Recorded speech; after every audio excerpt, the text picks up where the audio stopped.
Shalom saudara terkasih. Sebelum kita membaca firman Tuhan, mari kita minta tuntunan Roh Kudus. Bapa dalam sorga, Bapa yang kami kenal, yang kami sapa di dalam satu nama, Yesus Kristus Tuhan dan Juru Selamat kami yang hidup. Kembali kami datang kepadamu ya Tuhan di malam hari ini, memohon kepadamu ya Tuhan, kiranya Roh Kudus-Mu mau menuntun kami untuk kami dapat membaca firman Tuhan di malam hari ini ya Tuhan, sebagai penghantar tidur kami. Biarlah Roh Kudus mau menuntun kami, menguatkan hati dan pikiran kami, menjauhkan kami daripada hal-hal yang tidak Engkau kehendaki. Berfirmanlah ya Tuhan, karena kami siap mendengarnya. Haleluya. Amin.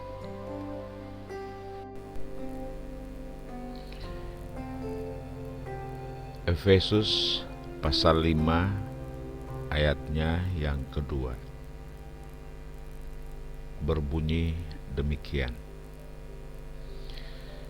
Yesus telah menyerahkan dirinya untuk kita sebagai persembahan dan korban yang harum bagi Allah. Yesus firman Allah. Pada peristiwa penyaliban selama 6 jam, Tuhan Yesus mengucapkan 7 perkataan atau pernyataan. 7 perkataan ini memiliki makna yang sangat dalam sekali dan terlalu indah untuk diuraikan. Kita tahu bahwa Tuhan Yesus adalah firman Allah yang menjelma menjadi manusia. Yohanes pasal 1 ayat 1 dan 14. 7 perkataan Tuhan Yesus ini merupakan nubuatan yang telah digenapi. Nubuatan yang mana? Kita bisa membacanya dalam Mazmur 12 ayatnya yang ke-7. Janji Tuhan, kutipan firman Tuhan versi terjemahan lama, adalah janji atau perkataan yang murni, bagaikan perak yang teruji 7 kali dimurnikan dalam dapur peleburan di tanah. Firman Tuhan adalah murni. Yesus tidak berdosa sama sekali. Lebih lanjut dikatakan bahwa firman Tuhan itu bagaikan perak. Mengapa perak dan bukannya emas? Bukankah emas lebih mulia dari perak? Karena dalam hal penyaliban, perak bicara tentang penebusan Tuhan Yesus. Dihianati oleh Yudas demi 30 keping uang perak. Dalam Keluaran 30 ayatnya yang ke-11 sampai 14 dikatakan bahwa ketika seorang Israel telah mencapai usia 20 tahun, ia harus memberikan setengah sikal uang perak sebagai uang pendamaian atau penebusan. 7 perkataannya membuktikan bahwa ia sudah teruji. Ia sudah dimurnikan di dalam dapur peleburan bumi ini, yaitu dapur peleburan dosa. Ia sudah menggenapi segala sesuatu yang telah dinubuatkan dalam perjanjian lama. Ia datang untuk mati bagi manusia yang berdosa. Ia datang untuk menebus kita dari dosa. Dia telah teruji, karena dia sesungguhnya adalah firman Allah dan Allah sendiri. Bersandar kepada Tuhan. Mika pasalnya yang ketiga, ayat 11 dan 12. Padahal mereka bersandar kepada Tuhan dengan berkata, "Bukankah Tuhan ada di tengah-tengah kita? Tidak akan datang malapetaka menimpa kita." Akhir zaman ditandai dengan datangnya masa-masa yang sukar. Dan Alkitab sudah bicara ketika para ilmuwan masih coba menyelidiki apa yang akan terjadi. Ketika para ilmuwan sedang menyimpulkan gejala-gejala alam, sebetulnya Alkitab sudah menubuatkan dengan lengkap, jelas, dan tidak pernah meleset. Semuanya terjadi persis seperti yang dikatakan oleh firman. Datangnya masa-masa sukar ini dapat kita lihat dari beberapa dimensi kehidupan ini.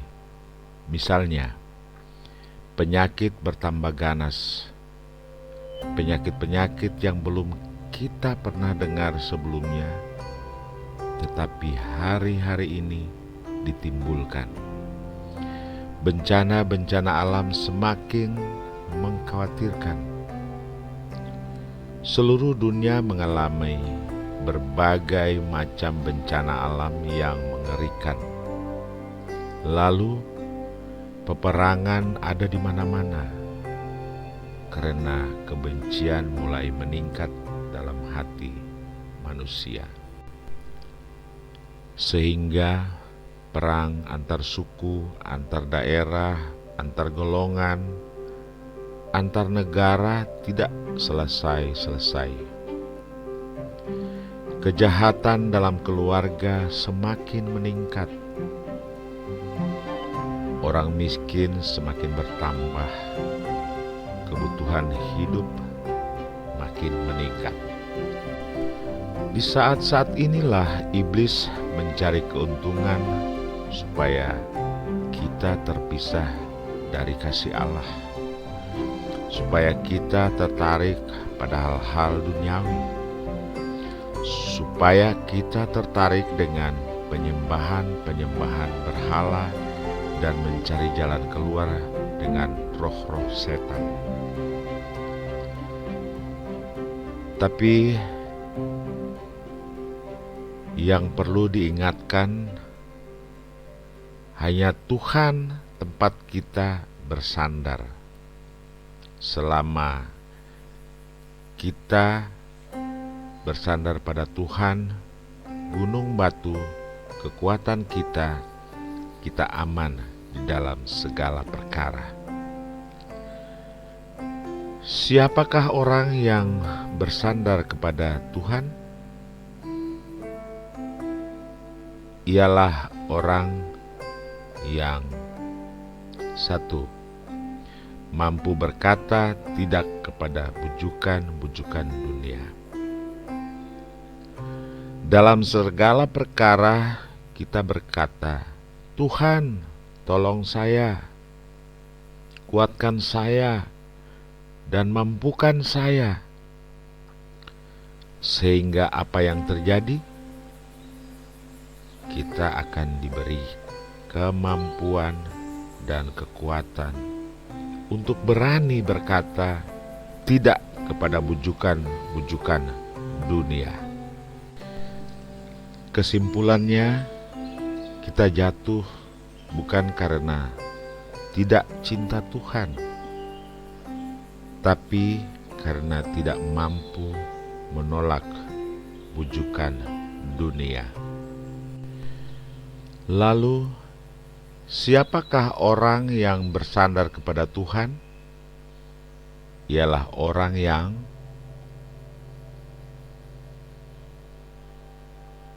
kuat dalam masalah-masalah kehidupan.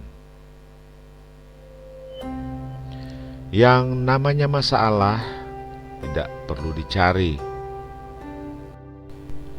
tidak perlu diminta, akan datang bertubi-tubi.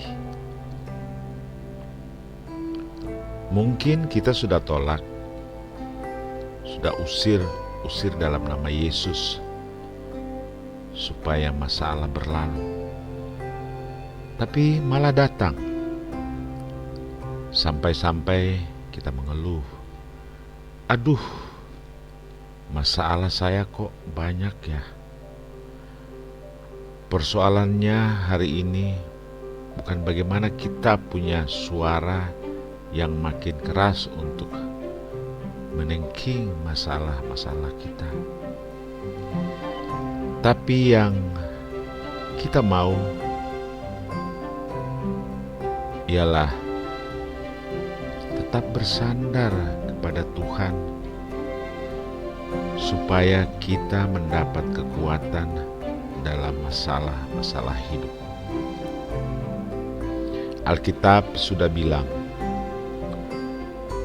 pencobaan-pencobaan itu tidak akan pernah melebihi kekuatan kita.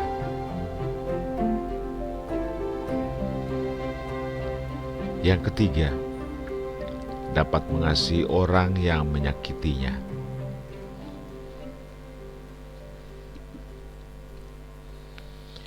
Alkitab berkata, berdoalah bagi musuh-musuhmu, berkatilah orang yang menganiaya kamu. Ini sesuatu yang sukar, berat, dan tidak masuk akal. Tapi Dia mampu mengasihi musuh-musuhnya. Yang keempat, senantiasa mendapat hikmat untuk tetap sukses di masa-masa yang sukar. Waktu dia menghadapi masa-masa yang sukar, dia tidak panik. Dia minta hikmat dan petunjuk dari Tuhan. Dan Tuhan yang akan menolong dia keluar dari masa-masa yang sukar. Yang kelima, selalu memandang ke depan. Karena makin dia menoleh ke belakang, makin lemah imannya. Tapi dengan selalu memandang ke depan, ada kekuatan, damai sejahtera, mujizat, dan kepastian. Yang keenam, selalu mendengar suara Tuhan. Makin kita bersandar kepada Tuhan, kita makin peka dengan suara Tuhan. Dan suara Tuhan itulah yang menuntun kita untuk mencapai kehendak Allah yang sempurna.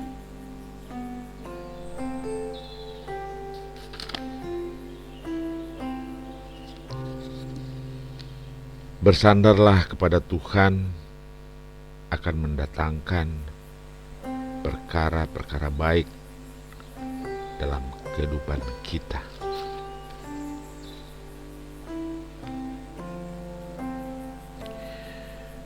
Hukum kehilangan kekuatannya. Habakuk pasal 1 ayat 1 sampai dengan ayatnya yang keempat. Itulah sebabnya hukum kehilangan kekuatannya dan tidak pernah muncul keadilan. Sebab orang fasik mengepung orang benar, itulah sebabnya keadilan muncul terbalik. Dunia ini menciptakan hukum sebenarnya untuk keamanan, kesejahteraan, serta kebaikan manusia itu sendiri. Namun apa yang terjadi hari-hari ini justru sebaliknya. Sebab dunia hari-hari ini sedang menginjak-injak hukum, sedang memutarbalikkan hukum, bahkan memperjualbelikan hukum. Sehingga manusia di mana-mana diperlakukan secara tidak adil. Untuk orang-orang tertentu, hukum selalu berpihak kepadanya, dan untuk orang-orang tertentu, hukum sepertinya tidak berada di sisinya. Apa yang terjadi? Banyak orang yang merasa dipermainkan dan banyak orang merontak jika hukum tidak bisa dihargai lagi, jika hukum sudah tidak lagi menjadi sandaran manusia, maka manusia coba menghalalkan segala cara. Tapi ini yang saya percaya, tempat kita berlari, hukum yang paling adil hanyalah di dalam tangan Tuhan. Artinya, waktu kita berseru kepada Tuhan, kita tahu kita meraih keadilan. Karena Allah tahu mana yang benar dan yang salah. Dan Allah selalu berpihak kepada kebenaran. Dan Allah mengangkat kita. Ketika manusia menjatuhkan kita, tangan Tuhan akan tetap mengangkat kita dan menyatakan kasih dan kemuliaan-Nya. Mengapa hukum dapat kehilangan kekuatannya? 1. Karena orang sudah tidak lagi takut akan Tuhan. Dari kecil, orang hanya diajarkan untuk takut sama mama dan papanya. Ia tidak diajari untuk takut akan Tuhan. Sehingga apa yang terjadi? Manusia hari-hari ini sudah tidak lagi takut akan Tuhan. Mereka hanya takut akan hukum. Dan kemudian karena merasa punya uang, maka hukum pun diperjualbelikan supaya hukum dapat ditaklukkan olehnya. Tapi ingat, selama manusia takut akan Tuhan, maka manusia akan hidup benar. Mari kita hidup dengan takut akan Tuhan, karena Tuhan adalah tempat kita memperoleh selamat. Sekalipun kita tidak melihat Tuhan, tapi hukum-Nya tidak pernah hilang kekuatannya. 2. Karena orang sudah kehilangan kasih terhadap sesama. Orang sekarang yang penting saya senang, yang penting saya untung. Tidak peduli tahu dari mana untung saya. Apakah keuntungan saya mengakibatkan orang lain rugi? Saya masa bodoh. Yang penting saya untung. Lihat saudaraku, orang sudah tidak lagi takut akan Tuhan dan sudah tidak ada kasih lagi terhadap sesama. Yang ketiga, karena orang sudah kehilangan kejujuran dengan dirinya sendiri. Suara nurani sudah tidak dengarnya lagi, padahal dia tahu sebagai suami dia tidak boleh berselingkuh. Dia tahu bahwa dia sudah punya anak remaja. Dalam hati terdalam dia tahu bahwa itu tidak benar. Tetapi manusia sekarang kelihatannya sudah mematikan suara hati nurani. Tidak jujur sama dirinya sendiri. Ketika orang menatap dia dan berkata, "Kamu kan sudah punya istri, kok kamu terlalu dekat dengan perempuan itu? Rasanya kamu sudah terlalu dekat. Janganlah." Lalu dia mulai berkata, "Ah, enggak kok. Cuma teman kok." Padahal dia tahu bahwa di dalamnya sudah ada ketertarikan dengan perempuan itu. Orang yang paling bodoh di muka bumi adalah orang yang membohongi dirinya sendiri. Mari kita jujur terhadap diri sendiri. Yang keempat, karena orang hatinya telah dikuasai iblis hari-hari ini. Kita lihat kalau orang sudah tidak lagi takut akan Tuhan, tidak mengasihi sesama, dan tidak jujur terhadap diri sendiri, maka hatinya sudah dikuasai oleh iblis. Karena itu bertobatlah, biarlah Roh Kudus mengampuni kita, memulihkan kita, dan menuntun kita kembali untuk kita berjalan dalam kebenaran dan menyenangkan hati Tuhan.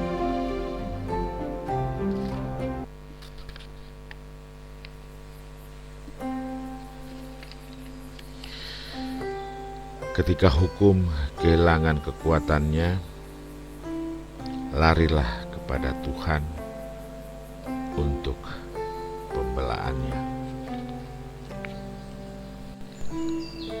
Tuhan Yesus menyertai dan memberkati saudara sekalian. Haleluya. God bless you. Amin.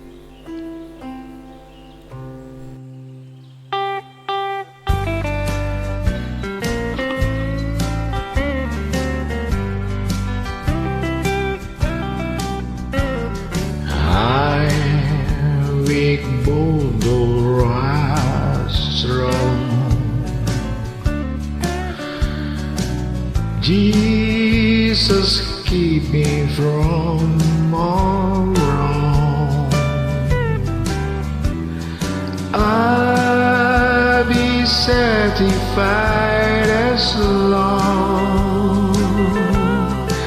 as I walk, let me walk close to Thee.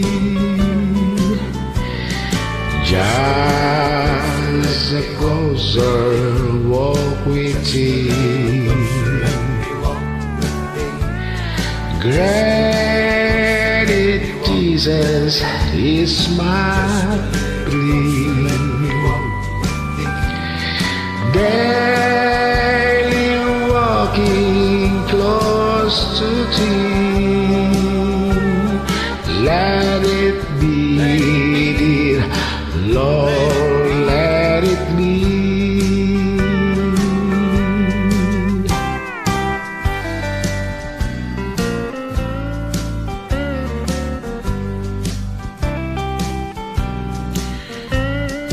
When my feeble life is o'er, time for me shall be no more. Guide me gently, safely o'er to Thy kingdom, sure to Thy shore. Just a closer walk with Thee. Great Jesus is my plea. Daily walking close to Thee. Let it be, Lord, let